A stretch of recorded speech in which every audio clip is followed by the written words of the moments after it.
Morning, students. Welcome to our 31st lecture of seed chapter number 7।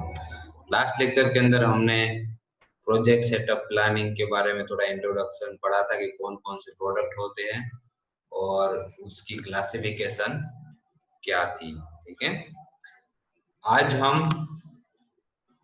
जो topic पढ़ने वाले हैं उस टॉपिक का नाम है कॉन्सेप्ट ऑफ प्रोडक्ट सिलेक्शन।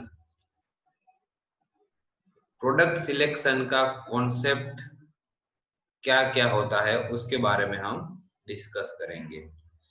तो फर्स्ट है कि धंधाकीय प्रवृत्तिना मुख्य उद्देश्यो नफाकारकता, विकास અને सर्वाइवल છે। Means profitability, growth and survival. Business आपको करना है तो उसके अंदर ये तीन मेन चीज को आपको ध्यान में रख के चलना पड़ेगा।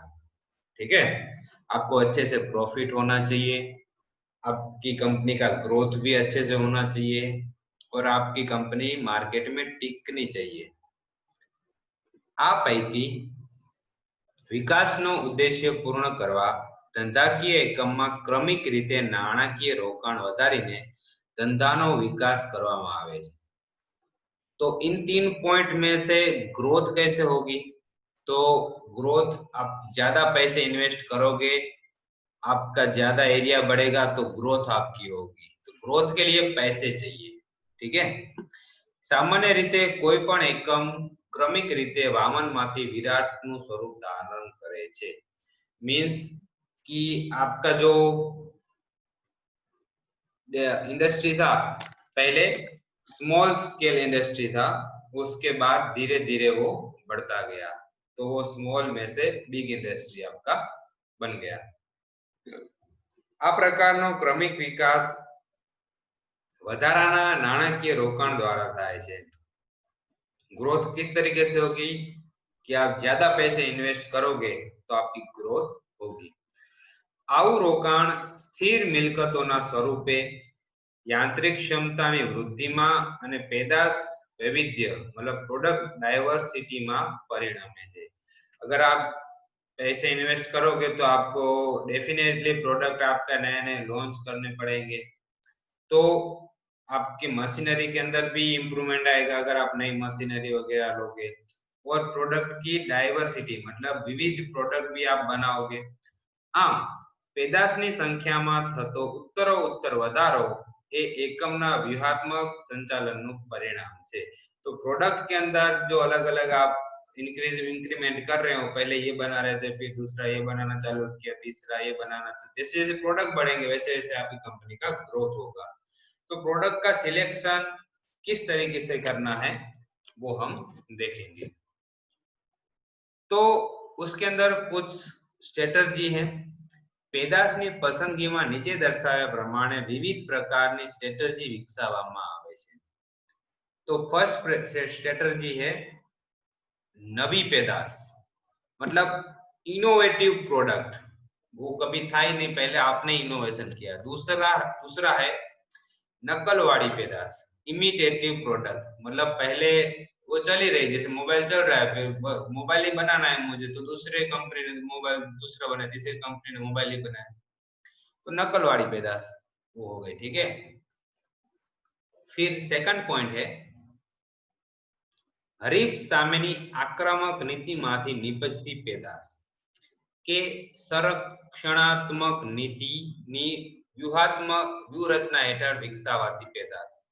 तो offensive policy and defensive policy, अगर आप क्या हरीफ है ये ऐसा प्रोडक्ट बनाया तो आपने उससे भी अच्छा वो प्रोडक्ट बना दिया, तो इसको बोलते हैं ऑफेंसिव पॉलिसी। ठीक है, तो अगर आपके हरीफ ने आपके जो पहला प्रोडक्ट था उससे भी अच्छा बनाया तो आपने उनके, तो डिफेंस अगर आप कर रहे हो तो हो जाएगी आपकी डिफेंसिव पॉलिसी।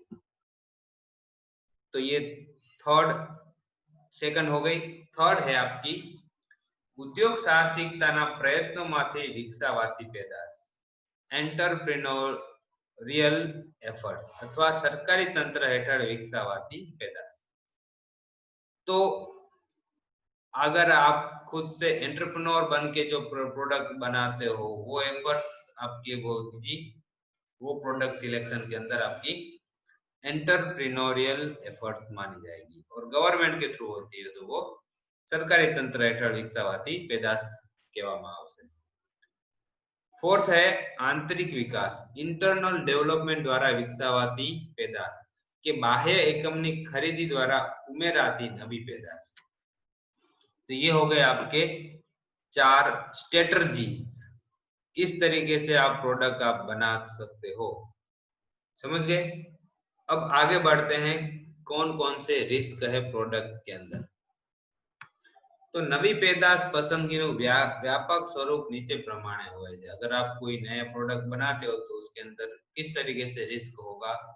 तो फर्स्ट जो आपका रिस्क है वर्तमान पेदाशનું विस्तरण, एक्सपांशन ऑफ एग्जिस्टिंग प्रोडक्ट। अगर आप वो प्रोडक्ट बना ही रहे हो और उसके अंदर कुछ नया बनाया चालू किया तो आपका रिस्क कम रहेगा। जैसे कि જેમ કે કાપડ ઉદ્યોગમાં કોટન કાપડ સાથે પોલિએસ્ટર અને ડેનિમ કાપડનું ઉત્પાદન હાથ ધરવામાં આવે છે।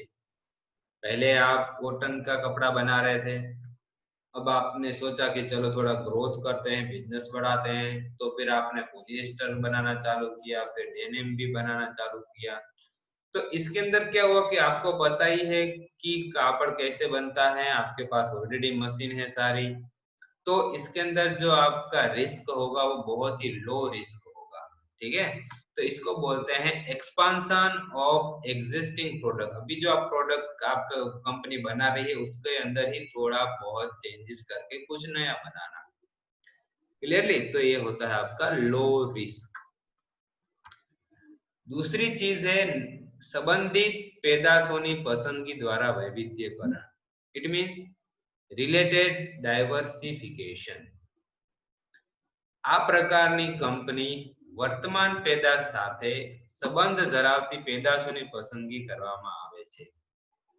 जेम के डिटर्जન્ટ पाउडरनी साथे टॉयलेट साबु के लिक्विड गड़ी जेवी पेदाशोनो उमेरो करवामां आवे छे। पहले आप डिटर्जेंट बनाते थे, फिर आपने साबुन बनाना चालू कर दिया, फिर आपने लिक्विड जो होती है जैसे उजाला है कि और कोई भी गड़ी होती है वो बनाना चालू किया। तो आ प्रकारना निर्णयमां जोखमનું प्रमाण मध्यमसर मतलब मॉडरेट रिस्कનું હોય છે। इसके अंदर आपका जो रिस्क होगा वो बहुत ही मीडियम साइज का होगा, लो भी नहीं और हाई भी नहीं, मीडियम। समझ गए, तो ये हो गया आपका मॉडरेट रिस्क।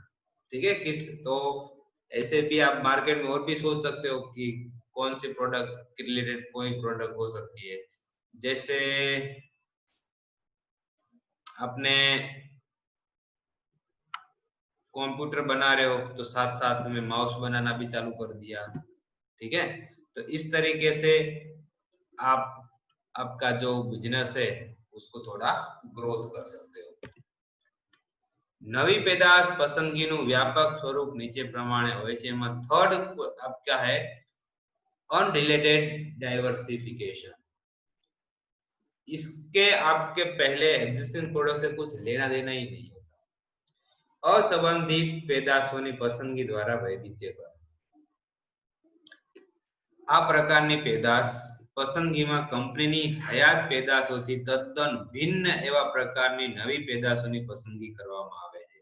मतलब इसके अंदर टोटली डिफरेंट ही आपका प्रोडक्ट होता है। जेम के सिगरेट નું उत्पादन करती कंपनी ચાનો ઉદ્યોગ, કાગળના ઉદ્યોગ કે હોટલના ઉદ્યોગમાં પ્રવેશે છે। समझ रहे हो, पहले आपकी कंपनी बना रही थी सिगरेट, लेकिन अब उसको ग्रोथ करने के लिए कोई दूसरा प्रोडक्ट आपने बनाया, तो दूसरा प्रोडक्ट आपने बनाया चाय, आपने बनाया कागज, आपने अपने होटल के अंदर इन्वेस्ट किया, होटल बिजनेस के अंदर आप गए, तो सिगरेट से और इन सब चीजों से कुछ लेना देना ही नहीं है। तो इसको बोलते हैं अनरिलेटेड डाइवर्सिफिकेशन, असंबंधित पेदाशोनी पसंदगी द्वारा वैविध्यकरण। તો આ પ્રકારની પેદાશમાં કંપનીનો અગાઉ કોઈ અનુભવ નહીં હોવાથી પેદાશ નિષ્ફળ જવાની શક્યતા ઊંચી રહે છે. આમ તેમાં જોખમ મહત્તમ ખૂબ જ ઊંચું છે. बरोबर. तो हाई रिस्क ये वाला हो जाता है अनरिलेटेड डाइवर्सिफिकेशन. तो कॉन्सेप्ट ऑफ प्रोडक्ट सिलेक्शन आपको यही समझाता है कि आपको किस तरीके से स्ट्रेटजी वाइज प्रोडक्ट का आपको सिलेक्शन करना चाहिए. ठीक है. तो आई होप कि आपको ये लेक्चर समझ में आ गया होगा. यूट्यूब में ये क्वेश्चन बहुत बार आ चुका है 3 मार्क्स 4 मार्क्स के अंदर, तो आपको अच्छे से याद रखना है. So homework for this lecture is explain the concept of product selection. पेदाश पसंदगीનો ख्याल समझाओ. ठीक है. तो ये आपको गूगल क्लासरूम के अंदर लिखकर मुझे आज आपको सबमिट करना है. ठीक है. Thank you friends.